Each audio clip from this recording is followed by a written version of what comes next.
H-1B వాళ్ళంటే యూఎస్‌లో work చేసేవాళ్ళు కదా! యూఎస్‌లో వర్క్ చేస్తున్నారంటే వాళ్ళు ఎన్ఆర్ఐ స్టేటస్‌లో ఉన్నట్టే గదా! ఇండియాలో నార్మల్ రెసిడెన్స్ అకౌంట్ స్టిల్ ఇంకా మేనేజ్ చేస్తా ఉంటే గనుక ప్రాబ్లమ్ వస్తుంది కొంతవరకు అని చెప్పేసి. ఈ రిజర్వ్ బ్యాంక్ ఆఫ్ ఇండియా కానీ, ఫారిన్ మేనేజ్మెంట్ యాక్ట్ ప్రకారం అంటే ఫారిన్ ఎక్స్‌చేంజ్ ఎఫ్‌ఈఎంఏ ఉంటది కదా!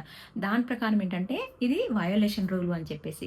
ఎందుకు ఏం ప్రాబ్లమ్ వస్తదంటే గనక వెంటనే పెనాల్టీలు పడ్డము అలాంటిది ఏం జరగదు. నిదానంగా ఏంటంటే టెక్నికల్లీ ఇది కరెక్ట్ కాదు అని చెప్పేసి. మెయిన్‌గా ఏం ఇష్యూస్ వస్తాయంటే గనక మన ఏంటి ఎన్ఆర్‌ఐ గాని, ఎన్ఆర్‌ఓ గాని కన్వర్ట్ చేసుకోకపోయినా, ఓపెన్ చేయకపోయినా గూడా ఇప్పుడు ఎన్ఆర్‌ఐ స్టేటస్‌లో ఉంటే గనక కామన్ రెసిడెంట్ అకౌంట్ అనేది వాలిడ్ కాదు అని చెప్పేసి. ఈ బ్యాంక్ కేవైసీ అప్డేట్ విషయంలో మనకు తెలిసిపోతది కదా! అలాంటి టైంలో అకౌంట్స్ ఫ్రీజ్ చేయడం అలా జరుగుతదనమాట. మనం లార్జ్ కాకపోయినా కొంతవరకు ఏ కంట్రీ నుంచి మనీ పంపిస్తున్నాం అంటే ఫారిన్ మనీ ట్రాన్స్‌ఫర్స్ అయితే జరుగుతాయి కదా! ఆ టైంలో కాంప్లెయిన్స్ చెక్ పడొచ్చు అని చెప్పేసి. చాలా వరకు ఏంటంటే ఈ ఎఫ్‌ఎంఏ ఉంటది కదా! ఎఫ్‌ఎంఏ వయోలేషన్‌గా ట్రీట్ చేసే అవకాశం గూడా ఉంది అని చెప్పేసి అంటున్నారనమాట.